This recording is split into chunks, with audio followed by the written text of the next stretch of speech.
Oke, Assalamualaikum warahmatullahi wabarakatuh. Selamat malam teman-teman. Eh, Malam ini kita akan mengadakan kelas tambahan guna untuk persiapan teman-teman untuk ujian nanti. Oke.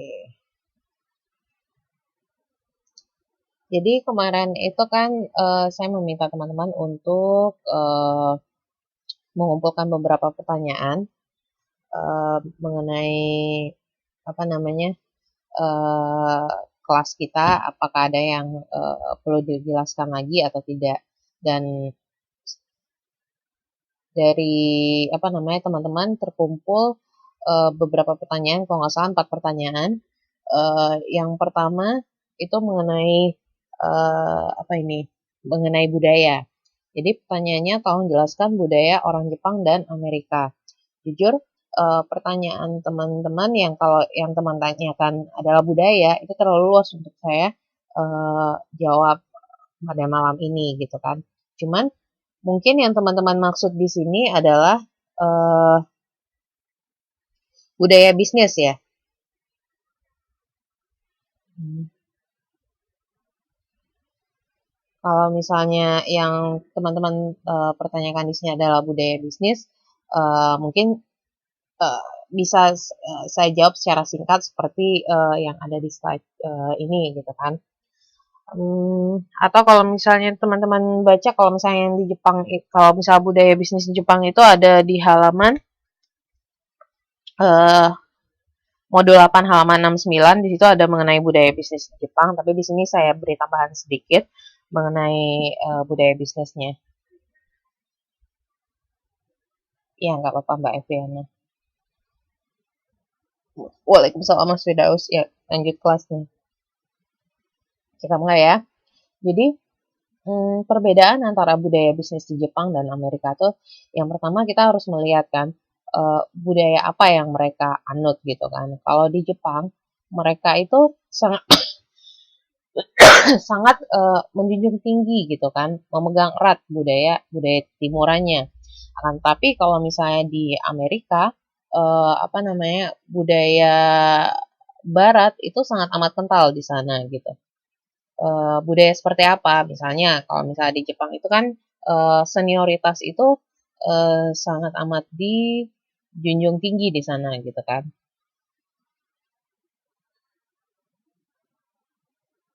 Iya Mbak Endang, waalaikumsalam Mbak Wiwi, waalaikumsalam. Lanjut ya. Jadi kalau misalnya di Jepang itu senioritas itu sangat sangat sangat penting, beda hal dengan di Amerika gitu kan. Eh, Kalau misalnya persaingan di Amerika itu kalau di Jepang itu biasanya yang lebih tua gitu kan, yang biasa lebih berpengalaman gitu, itu akan didahulukan gitu, atau akan pendapatnya bakal lebih di apa ya istilahnya, didahulukan gitu ketimbang yang muda. Akan tetapi kalau di Amerika itu mereka bersaing secara fair. Maksudnya di situ tuh di Amerika mereka nggak memandang usia.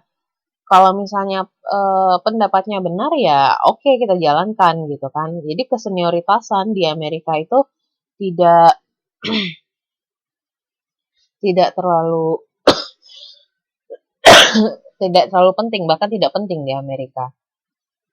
Mbak Sulastri, oh yang ini ya, yang budaya bisnis Jepang. Itu ada di halaman 69 Mbak Sulastri. Modul 8 halaman 69. Itu ada budaya bisnis Jepang, tapi kalau budaya bisnis Amerika saya bandingkan di sini.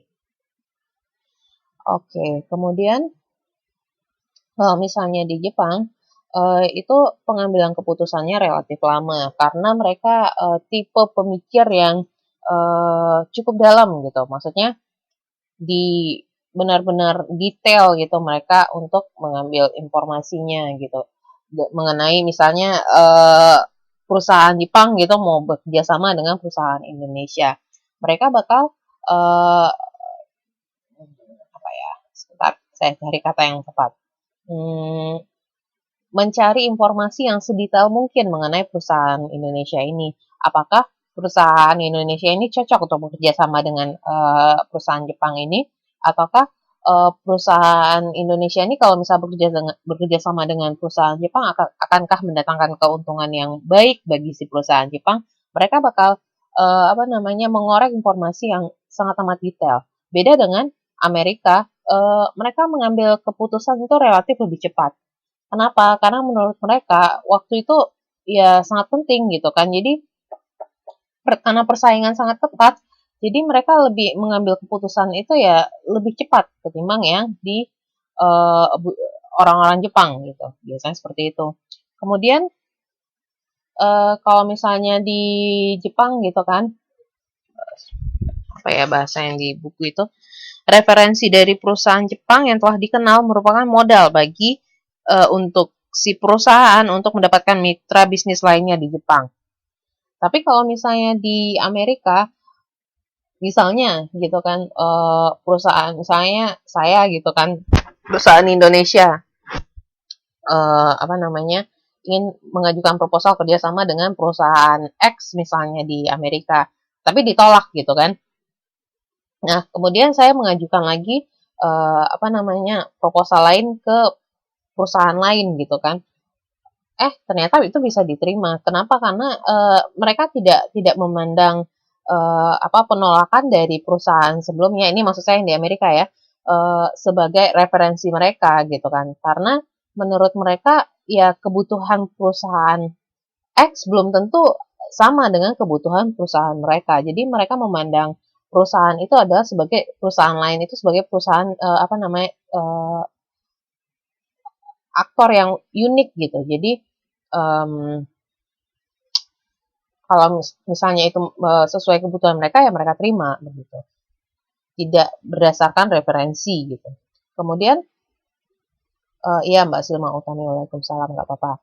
Kemudian kalau misalnya tambahan ya, kalau misalnya di Jepang itu loyalitas itu sangat amat dijunjung tinggi di sana gitu kan. Maksudnya itu seperti gitu. Apa ya? Gini ya, teman-teman misalnya bekerja di perusahaan Jepang gitu. Kalau misalnya di referensi teman-teman itu misalnya sering gonta-ganti perusahaan, itu teman-teman akan dinilai sebagai orang yang tidak loyal terhadap perusahaan gitu kan. Beda dengan Amerika gitu kan.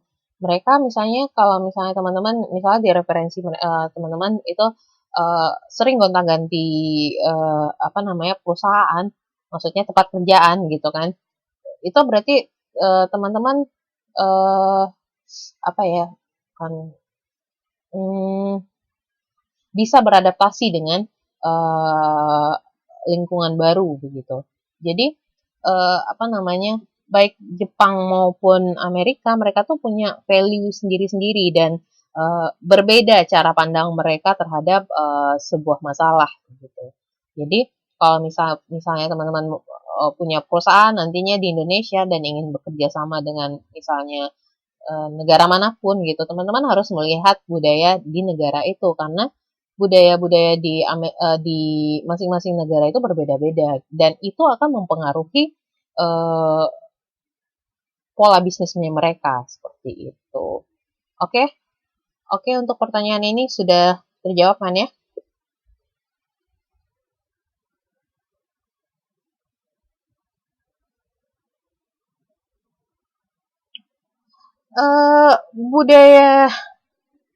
Budaya lebih enak atau tidak enak itu ya tergantung kebutuhan ya. Saya nggak bisa bilang Amerika lebih enak atau Jepang tidak enak, tetapi itu ya budaya mereka dan kita sebagai partner bisnis misalnya dari Indonesia gitu kan, ya harus memahami gitu kan, ya sesuai kebutuhan gitu. Kalau misalnya oke, tadi belum saya upload ya, maaf. Nanti setelah kelas nanti saya upload ya. Jadi kalau misalnya di Amerika itu tadi saya sampai mana ya? oh sorry, mana yang lebih enak atau enggak gitu kan? Ya tergantung perusahaan kita mana yang dibutuhkan gitu. Kita butuhnya bekerja sama di Jepang atau di Amerika gitu. Kalau misalnya kita mau expand bisnis kita atau memperluas bisnis kita, ya mau Jepang Amerika itu kita memandangnya sebagai sebuah tantangan gitu, tantangan yang positif begitu. Oke, sip untuk pertanyaan ini. Aman ya? Kita lanjut ya. Oke. Nah, pertanyaan kedua, mengapa globalisasi sering dianggap sebagai imperialis baru? Hmm, Sebenarnya kalau misal ini, saya paham sih pertanyaan apa namanya teman-teman yang ini, cuman kayaknya ini nggak ada di buku. Tapi oke, saya coba jawab seperti ini ya. Jadi kalau teman-teman baca di buku itu globalisasi itu dianggap sebagai sarana untuk memasuki abad mendatang gitu kan. Ya abad ini lebih tepatnya gitu kan. Tapi kemudian kalau misalnya ada negara-negara yang tidak mengikuti tren globalisasi ini ya akan terisolir gitu kan. Jadi kalau misalnya teman-teman bayangkan gitu kan, kita sebagai sebuah negara ya, Indonesia gitu tidak mengikuti tren globalisasi, apa yang akan terjadi dengan Indonesia? Terisolir kan? Kalau misal terisolir, ya Indonesia ya sulit untuk melakukan apa namanya perdagangan dengan negara lain. Contoh ya, apabila negara-negara lain gitu sudah membuka pasarnya gitu untuk pasar global gitu, Indonesia tetap menutup pasarnya gitu untuk pasar global. Ya otomatis ya Indonesia akan ditinggalkan oleh apa negara-negara lain. Ya kalau misalnya mereka nggak bisa dagang ke Indonesia ya udah saya masih punya pasar-pasar lain yang dirugikan ya Indonesia. Ya bisa dari ekonomi bisa, politik bisa. Dari segi politik tentu juga itu juga akan berpengaruh. Kemudian ya dari segi pertahanan, persenjataan itu juga bakal mempengaruhi. Jadi ya itu mempengaruhi ke segala aspek gitu. Jadi maksudnya yang saya bilang tadi apa namanya terisolir itu nggak sekedar ekonomi doang gitu, bisa aja di politik juga itu akan berpengaruh nantinya dan pertahanan persenjataan kita juga nanti akan berpengaruh nantinya gitu. Seperti itu. Jadi ya globalisasi itu dianggap sebagai imperialis gitu, maksudnya menguasai gitu seluruh dunia ya karena bagaimanapun ya sebagai sebuah negara ya harus mengikuti tren itu. Kalau misalnya enggak mengikuti tren apa namanya globalisasi, negara itu akan tertinggal dan akan terisolir gitu dari negara-negara lainnya. Well, demikian jawaban saya. Ya, bisa dibilang demikian, Mbak Widya, ketinggalan zaman. Ya, nggak sekedar ketinggalan zaman doang gitu, ditinggalin dari apa namanya? Misalnya kayak gini, Mbak Widya, misalnya teman-teman yang lain gitu kan, setuju untuk ngambil kelas tambahan hari ini. Tapi Mbak Widya sendiri yang bilang, saya nggak mau kelas tambahan hari ini, saya nggak mau aja gitu, saya nggak bisa. Gitu. Ya Mbak Widya tentu akan ditinggalkan oleh teman-teman yang lain akan ikut kelas tambahan, yang Mbak Widya enggak, ya logika logika sederhananya seperti itu.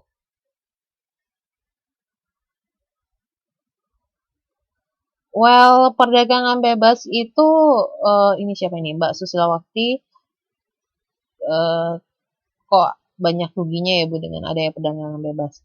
Ya seperti yang saya bahas pas kelas globalisasi, eh, globalisasi itu sebenarnya ya ada untungnya ada ruginya seperti dua dua dua apa ya dua mata pisau gitu.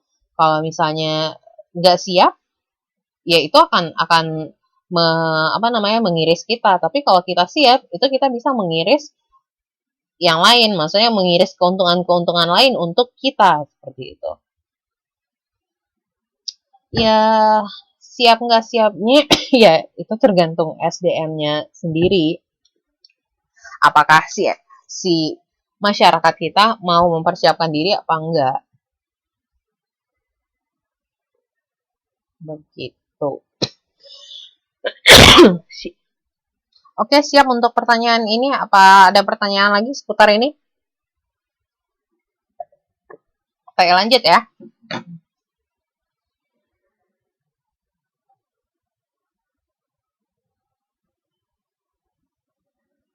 Oke, sepertinya oke, saya lanjut. Mengapa suatu perusahaan perlu adanya etika? Well, saya akan menjawab ini secara umum saja. Kalau misalnya teman-teman berbicara mengenai etika perusahaan, itu sangat berkaitan erat gitu dengan kepercayaan. Well, tanpa kepercayaan dari pihak lain atau dari perusahaan lain, ya dari pihak lain lah gitu, itu tidak akan memungkinkan bagi perusahaan itu bisa menjalankan perusahaannya, aktivitasnya. Contoh ya, ini misalnya saya punya perusahaan, Mbak Nova punya siapa ya? Ya Mbak Nova lah. Mbak Nova misalnya juga punya perusahaan. Saya ngajak kerjasama misalnya dengan perusahaan Mbak Nova, tetapi eh, dari pihak perusahaan Mbak Nova nggak percaya sama perusahaan saya. Mungkin saya mungkin ada apa namanya rumors mengenai perusahaan saya yang etikanya kurang bagus. Misalnya kalau misalnya saya sering melakukan uh, apa ya pelanggaran perjanjian misalnya kan, pelanggaran perjanjian kerjasama, atau saya misalnya nggak tepat waktu, atau misalnya saya nggak ya kena lah etikanya begitu. Tentu dari perusahaan Mbak Nova sendiri juga akan merasa ragu untuk bekerja sama atau bahkan menolak untuk bekerja sama dengan perusahaan saya. Atau misalnya dengan konsumen. Eh, Misalnya produk atau jasa yang ditawarkan oleh si perusahaan ini eh, tidak bisa dipercaya oleh si konsumen. Ya konsumen nggak mau dong untuk membeli produk atau jasanya si perusahaan tersebut. Jadi ya etika itu penting karena itu berkaitan erat dengan kepercayaan baik partner kerjanya si perusahaan tersebut ataupun eh, apa, konsumennya si perusahaan itu begitu. Oke, sip, pertanyaan ini terjawab ya.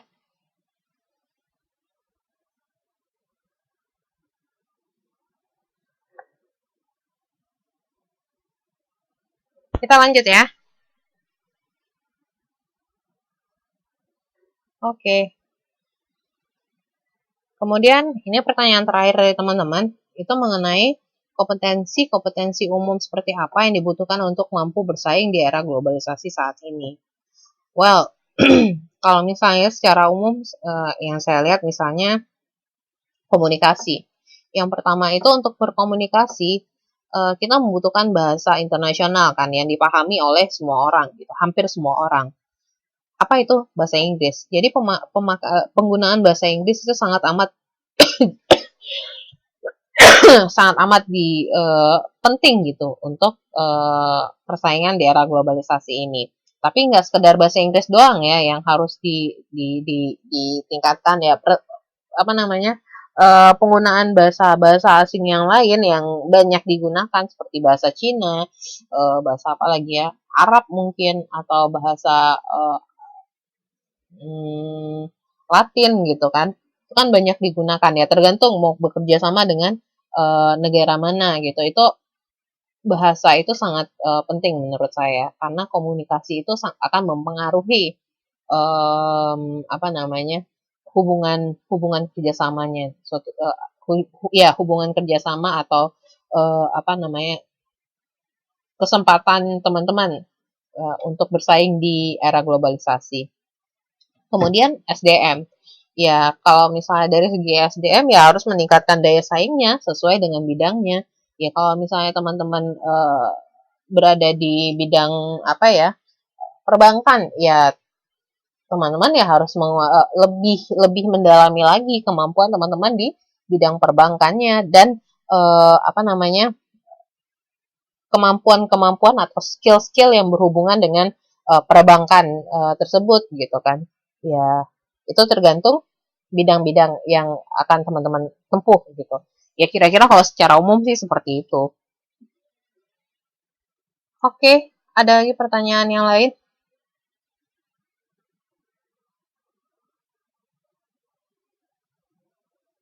Karena pertanyaannya cuma 4 ya, saya sudah menjawab sebisa saya, semampu saya.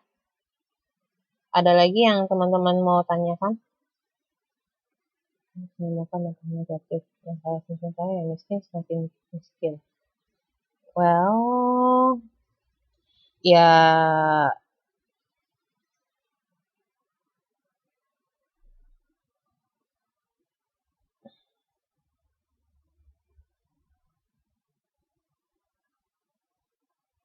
ya yang seperti yang saya bilang tadi, apa namanya, globalisasi kalau misalnya nggak siap ya tentu akan berdampak negatif.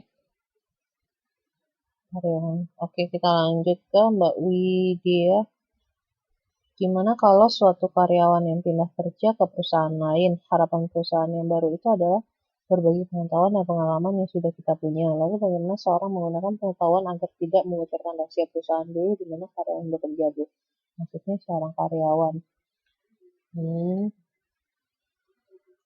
Ya, kalau misalnya itu apa namanya rahasia perusahaan ya jangan dibongkar. Tetapi kalau misalnya eh, apa namanya em,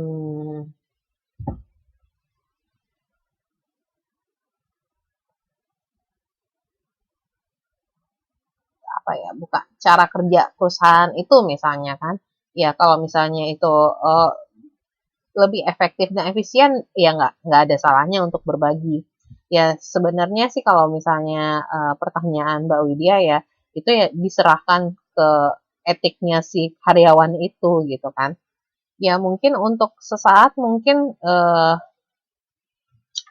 si karyawan itu akan mendapatkan keuntungan kalau misalnya membocorkan misalnya rahasia perusahaan yang sebelumnya ke si perusahaan yang sekarang. Tetapi kalau misalnya misal ya si perusahaan ini akan apa namanya mungkin akan kerja di perusahaan lain misalnya suatu saat nanti ya itu akan jadi suatu pertimbangan juga bagi perusahaan lain. Wah, kalau ini si pekerja ini nanti bekerja di perusahaan saya, mungkin untuk sesaat ya saya bisa mengambil keuntungan dengan informasi dari perusahaan-perusahaan sebelumnya.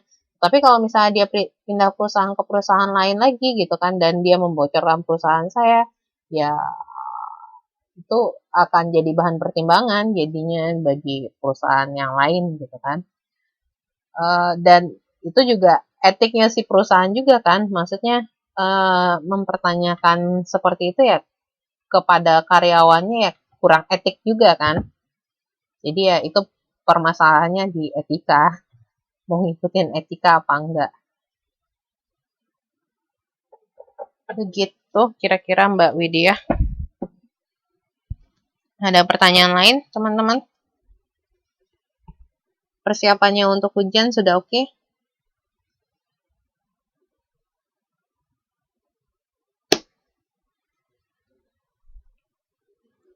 Aduh.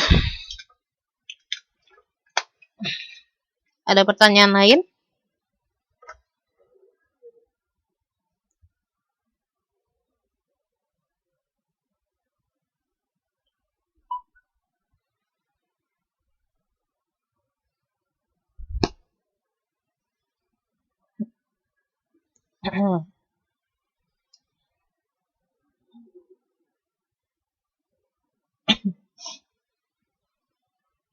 Halo teman-teman, ada pertanyaan lain?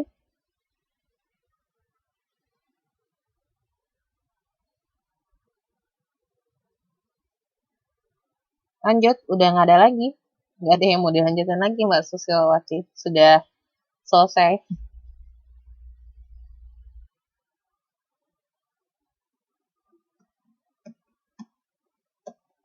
Sudah oke?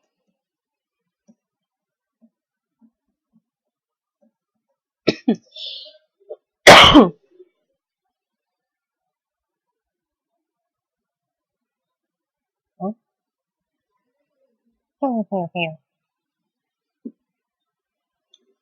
Mbak Efriana ini mempertanyakan mengenai good governance, apa nih, good governance.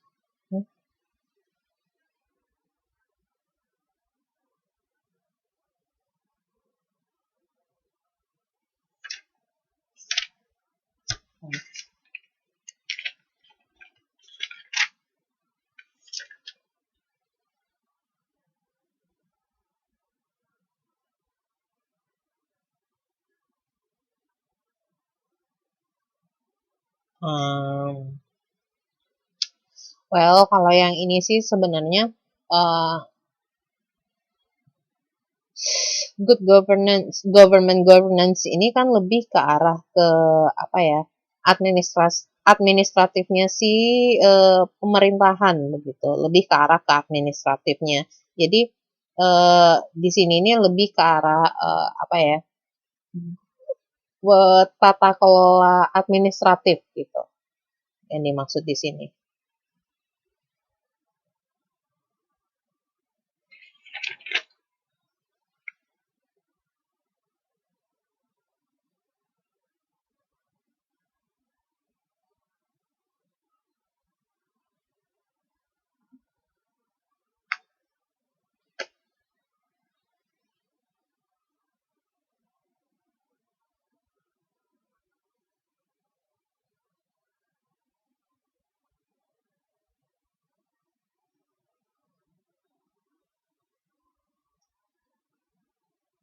Begitu. Ini gimana ya?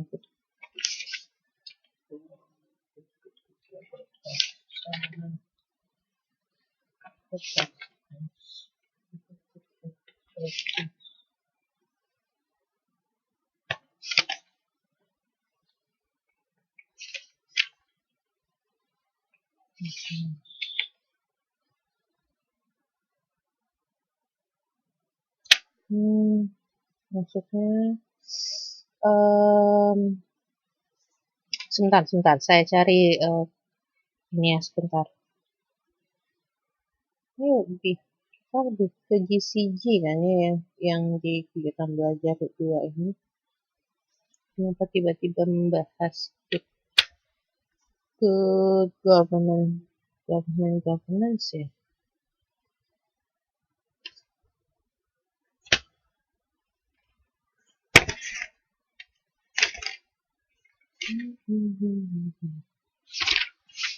Pertanyaannya nggak balik. Well, secara pengertiannya, Mbak siapa namanya, Mbak Efriana, itu kalau misalnya Mbak lihat gitu kan di situ, good governance itu maksudnya government kan pemerintahan kan ya. Jadi dan pemerintahan itu lebih mengarah ke ya negara gitu kan. Jadi lebih pengertiannya di situ tuh good governance yang di sini nih lebih ke arah tata kelola, lebih ke arah tata kelola di sini, bukan apa namanya,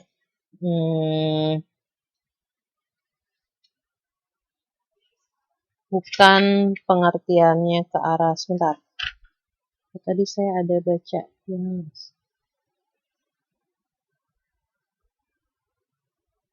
sebentar, saya cari kata yang tepatnya dulu ya, di buku kayaknya saya pernah baca apa gitu.